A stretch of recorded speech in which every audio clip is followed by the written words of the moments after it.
Hello and welcome to FortiGuard Live. I'm Derek Manky, and joining me once again is Aamir Lakhani. Aamir, you seem to always be connected with me on here. How are you doing? I'm doing well. How are you doing, sir? I'm doing great. We work together every day, and in these past episodes, we've talked a lot about what everybody is talking about because it's front of mind with ransomware. But the ransomware is obviously a broad subject. There's a lot of activities that have been happening, but I wanted to do a little bit of a deeper dive and open up the hood and look under the hood to see what's really driving this, what's fueling this. And there's a lot of different components to it. If I look 10 years ago, 10 years is always a good flashback in time. Obviously, a ton has happened in cybersecurity and the threat landscape. We really had the start of the, modern day, let's say, ransomware, malware. That started about circa 2010. There were also a lot of these CaaS, a crime as a service model. So things like botnet rentals, DDoS services, malware creation, obviously the sale of things like zero-day exploits too on dark web. I think that marketplace is still very much there, but it's expanded into a whole bunch of new, let's say, a la carte options today, right? Yeah, absolutely. I mean, we've always had people like running malware, trying to exploit people, trying to like make money. And it's kind of made the most natural progression. Like basically, if you think of the most deepest, darkest ways people can exploit each other, that's where ransomware is going. That's where, malware is going, is criminals are trying to take advantage of people. Yeah, and they're really organizing this. I mean, it really is organized crime today, and they're operationalizing it. They're creating models, reward programs. Again, back in the day, 10 years ago, these were these PPIs, we called them, pay per install, because it was very much an infrastructure game. How many, could you just infect 100,000 machines to grow your botnet? If you do, you're getting a percentage of that as a payment. But then came the PPP, the pay per purchase. So are you infecting a machine, and is the victim actually paying for a solution, i.e. a decryption tool or back then it was a fake antivirus software solutions. And it's interesting because they've made so much profit off of this. They're really profiteering. It's gone from commission rates as low as 15-20% up to, in the 3-4 years ago in the zero access days, about 45-50%. And now we're seeing things with the latest affiliate programs for these things paying out commissions up to about 80%, which is quite ludicrous. Yeah, so just to step back, what we see when you go to like some of these darknet forums, you go to some of these attacker boards, you see these affiliate programs. Usually we'll see like a post on a forum, someone claiming that they have a certain program, a ransomware program or a service. They'll give you some information around it, like, hey, it's written in C or some language. We'll give you some of the feature sets around it. And usually when these forums start off, there's like a discussion where people are asking what features are available, is it available for testing? And once it comes out of that initial phase, what we normally see is the program, the creators, the threat actors that actually create the program, they're asking for some sort of payment or service. In many cases, it's a deposit, and it's a really hefty deposit. I've seen it as high as almost $400,000 on some of the advanced stuff. Obviously, there's a lot of like just kitties out there that's very, very cheap out there as well. So you can have things for $10 to $15 to $2,500 as well. But the more complicated stuff is very expensive. And they just don't allow you to become an affiliate. They don't say, okay, we're going to take your money and run ransomware. You have to like prove that you've worked with other criminal services, that you've had payouts. They want to actually see that. They want to see like Bitcoin addresses and see that, hey, if I'm going to take you in as a customer, if I'm going to work with you as a partner, I actually want to see that you're going to make me money as well. Yeah, very much just like crime in the physical world, right? It's the trusted underground networks, right? Meet up at the back of the bar, in this case, on the dark web or other forums. And I think it's, what's happening is what we talked about, the CaaS model, the crime as a service model. All of those things that existed before have grown. Again, you want to rent a botnet for horsepower to use it for a DDoS attack, or pay somebody to write some code for you, or rent a phishing spam botnet to do phishing campaigns. All of that still exists, but what's really prolific and what everybody is really, it's been around for a while now. It's just risen to global fame, I would say, notoriously now, are these RAS models, so ransom as a service. And what I think what a lot of people are confused about is that this isn't just one ransomware campaign associated with the name like Ryuk or TrickBot or Motet or DarkSide. That yes, there now were families, but oftentimes you see, as you say, when somebody signs up to this, they're paying, they're getting their skin in the game, but they're also getting that partnership where they're actually getting the actual kit and component. How do you compile this? How do you make it customized for your own version, your own variant of that attack? So it's not just a monolithic campaign that's running, right? Yeah, so one of the things that what the affiliates are doing when they're coming in working with a threat actor is they're providing them normally some reconnaissance on their target corporations or target organizations, and they're bringing in really specific information, like exactly what type of security vendors an organization may be using, email addresses, people to target, subjects that may work in phishing emails. So they're bringing in a lot of information, the affiliates are.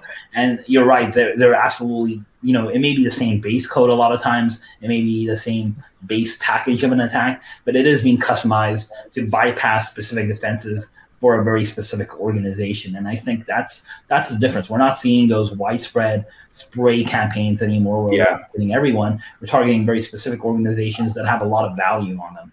Yeah, I couldn't agree more. Absolutely, especially that in the last 2 years, it's been a major shift. Certainly in the last year, in 2020 was a banner year, but the last 2 years running has been a major shift, and obviously is continuing at a furious pace. And let's talk about the money. I mean, it's no secret cybercrime is a lucrative industry. If you look at these affiliate programs, so these are the actual cash cows, right, that are paying out those commissions when they have a trusted affiliate or partner on board. They're massive, right? I mean, like if we look back to NetWalker in Q1 earlier this year, there is an indictment against one affiliate of that program.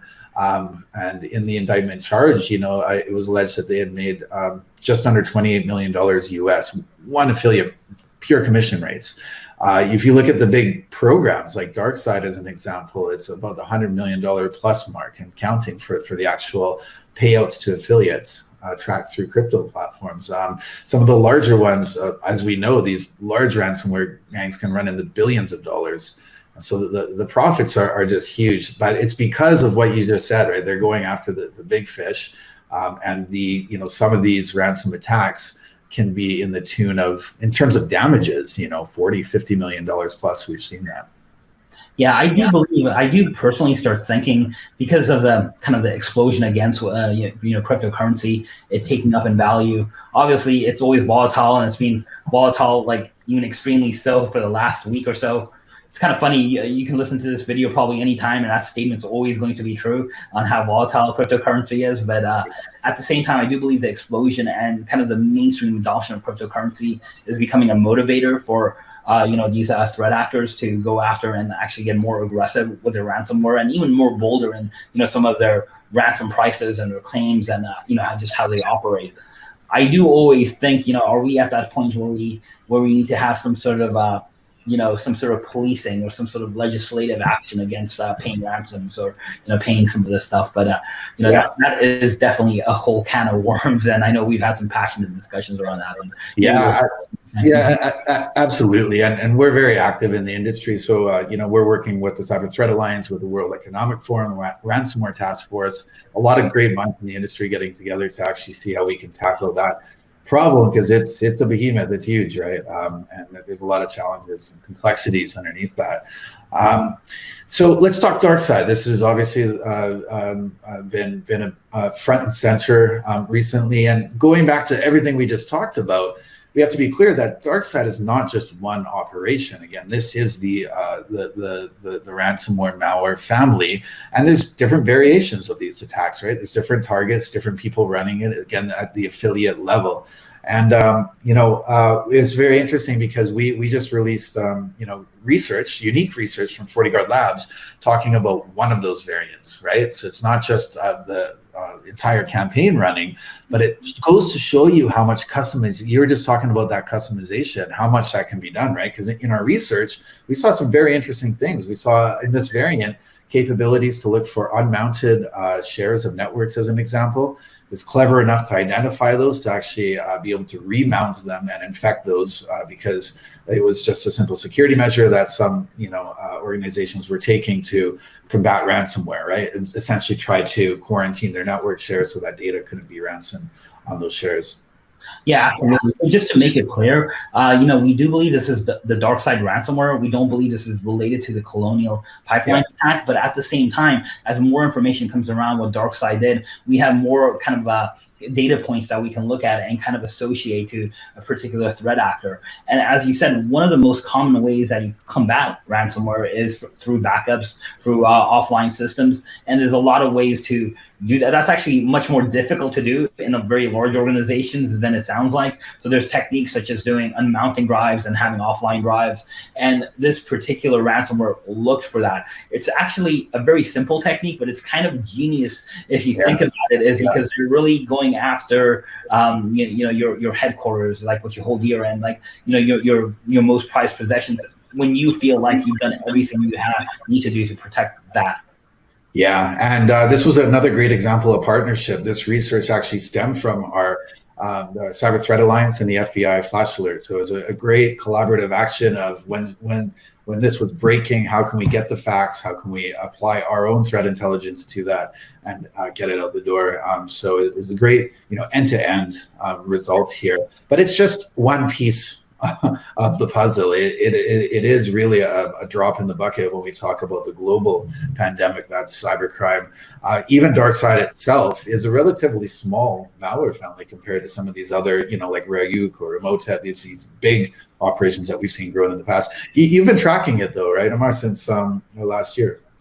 Yeah, first of all, I remember me and you having a discussion. I came across DarkSide on a hacker forum, and I was pretty impressed right away because they definitely had their act together. They knew exactly what they wanted. And what I mean by that is they were looking for very specific people in their affiliate program, people with experience. They were actually doing some sort of vetting and background check.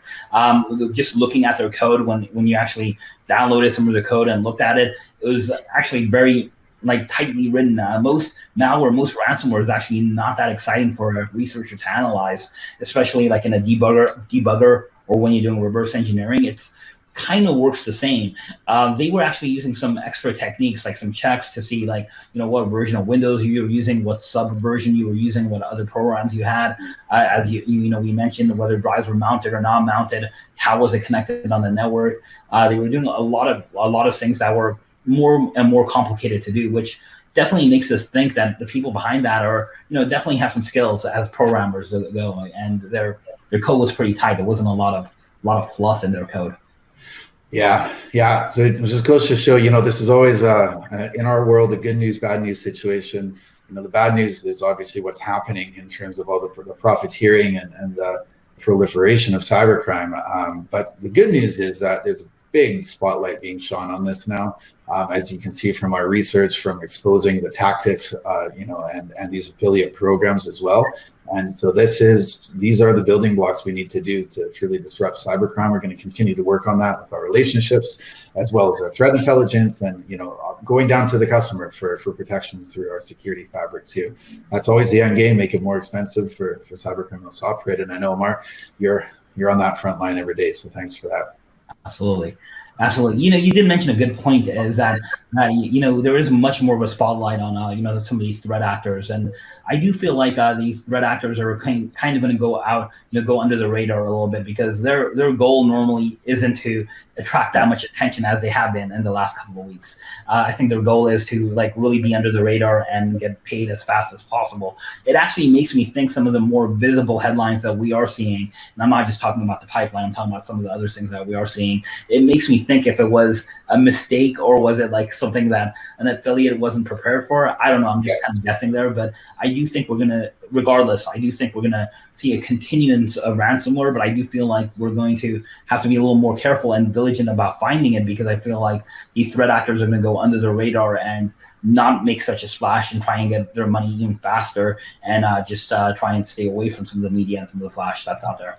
Yeah, and it creates a huge ripple effect, because now you're going to have a spotlight being shone on DarkSide as an example, and you're going to have affiliates saying there's too much heat on this. I'm going to try to hop to another another partner, another network, another affiliate program. And I think there's a lot of shifting in that dog eat dog world. That's the dark web and cybercrime.